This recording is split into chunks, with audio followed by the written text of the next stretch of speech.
साथियों, जिसके सिर पर किसी का हाथ रहता है उसका जीवन बड़ा आनंदित रहता है, और जिसके सिर पर किसी का हाथ नहीं रहता वो हर कदम पर डरा डरा सा, सहमा सहमा सा रहता है। आप छोटे से कुत्ते को भी देखिए, अगर उसका मालिक उसके पास खड़ा है तो वो अलग ही अंदाज में भौंकता है। मालिक के न रहने पर थोड़ा डरा डरा सा रहता है।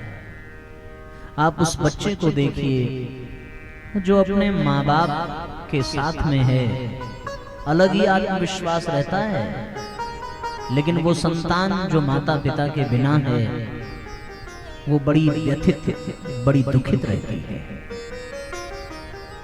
ट्रेन में आप सफर कर रहे हो, आपके पास टिकट हो तो आपके चेहरे पर निश्चिंतता का भाव रहता है, अन्यथा आपने किसी काले कोट वाले को देखा और जेब में टिकट नहीं है तो आपके माथे पर चिंता की लकीरें दौड़ने लगती हैं। जीवन में निश्चिंतता का होना बहुत आवश्यक है। चैन का होना, अमन का होना, शांति का होना बहुत आवश्यक है। लेकिन चैन और शांति जीवन में तभी है जब आप किसी समर्थ, किसी योग्य, किसी महान सत्ता के संरक्षण में विद्यमान हो। किसी का सहारा मिल जाता है तो जीवन किनारे लग जाता है, अन्यथा जीवन मझधार में डूब जाता है। और डूबते को तो तिनके का भी सहारा बहुत सौभाग्य की बात होती है। हम सभी इस भवसागर में विषय विकारों के दलदल में डूबते ही जा रहे हैं, फंसते ही जा रहे हैं। ऐसे में कोई एक सहारा चाहिए, कोई एक आसरा चाहिए, कुछ तो ऐसा मिल जाए जो हमें उबार सके, हमें डूबने से बचा सके, हमें अपनी गोद में, अपनी नाव में बिठाकर इस भवसागर को पार लगा सके। जिसे ये सहारा मिल जाता है वो कष्ट कठिनाइयों में भी बड़े मौज में रहता है। आपने सुना होगा, वो बड़ी प्यारी पंक्ति है कि जिसके ऊपर भगवान की कृपा होती है तूफान में भी उसका दिया जलता है।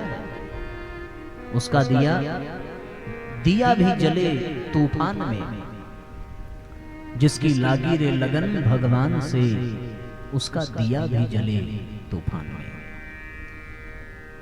तो हम सबके जीवन में भी कोई ऐसी समर्थ सत्ता का होना बहुत आवश्यक है।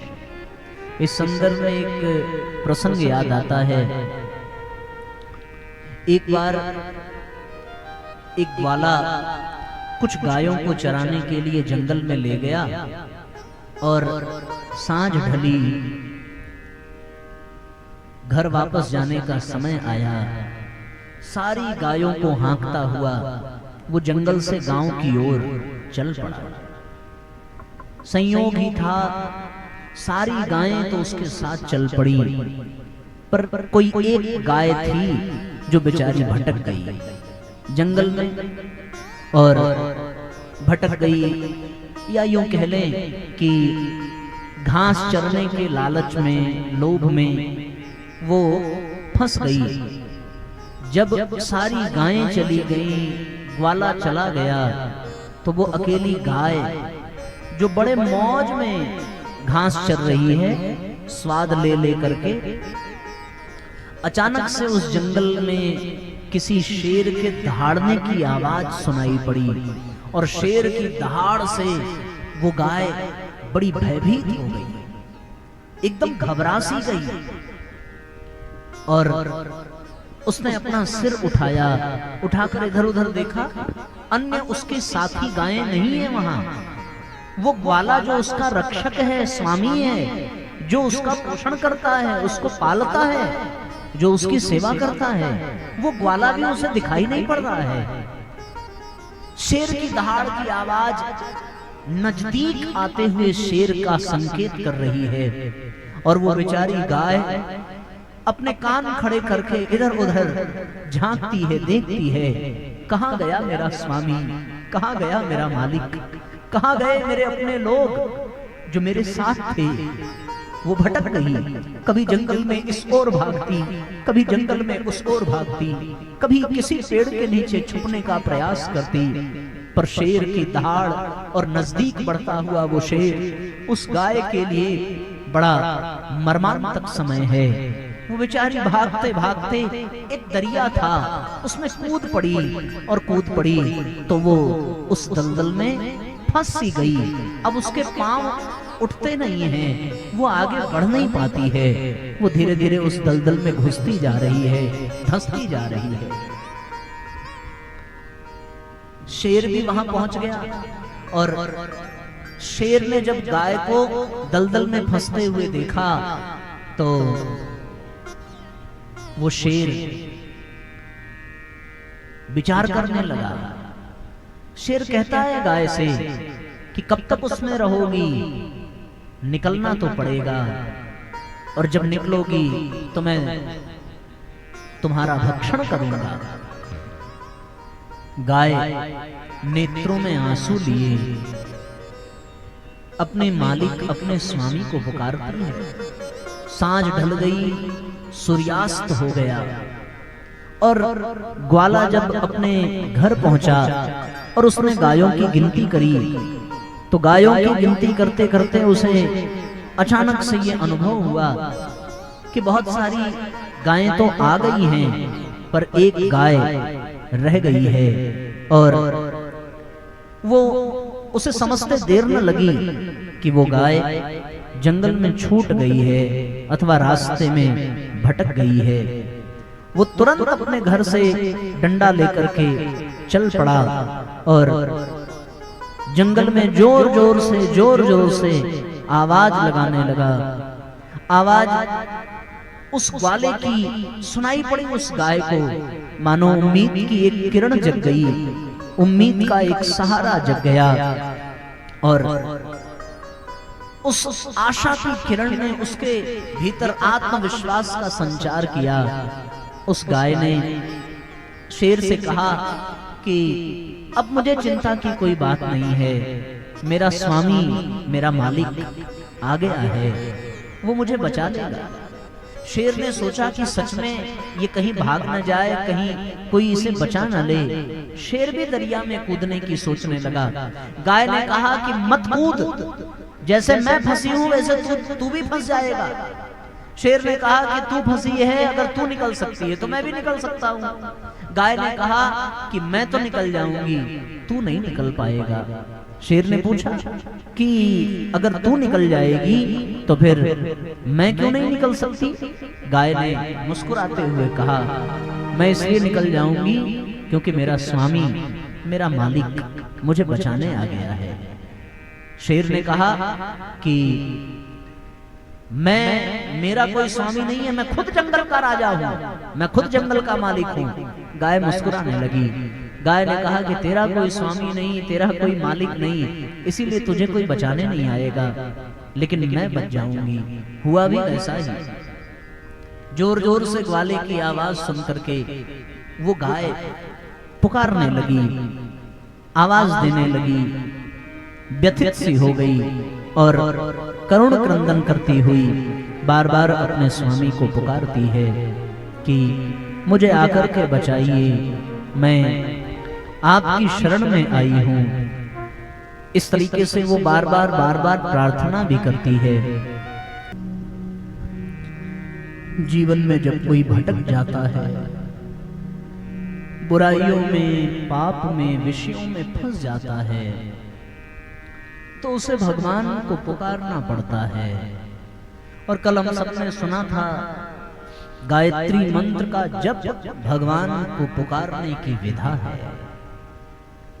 परमात्मा को आवाज देना, भगवान को पुकारना, प्रभु हम पापों से घिरे हैं, हम कसाए कलमशों से घिरे हैं, इस भवसागर में हम दलदल में फंसे हैं। तो जैसे वो ग्वाला आता है और दलदल में फंसे हुए शेर को छोड़ देता है, गौ माता को दलदल से निकालता है, और कैसा सुंदर भाव है, गाय हमारी माता है तो क्यों है। जब गाय दलदल से निकल करके जाने लगी तो गाय ने पीछे मुड़कर के शेर को देखा, ग्वाले से कहने लगी कि भैया जैसे मुझे बचाया है वैसे इस शेर को भी बचा लो। ग्वाला कहने लगा, मैया तू बड़ी भोली है, अगर ये शेर निकल गया तो फिर ना तू बचेगी न मैं बचूंगा, इसे इसका मालिक बचावे, हमें हमारा मालिक बचावे। जिसके सिर पे किसी का हाथ होता है ना, वो बड़े से बड़े संकट में हो, उसे संकट से मुक्ति मिल जाती है।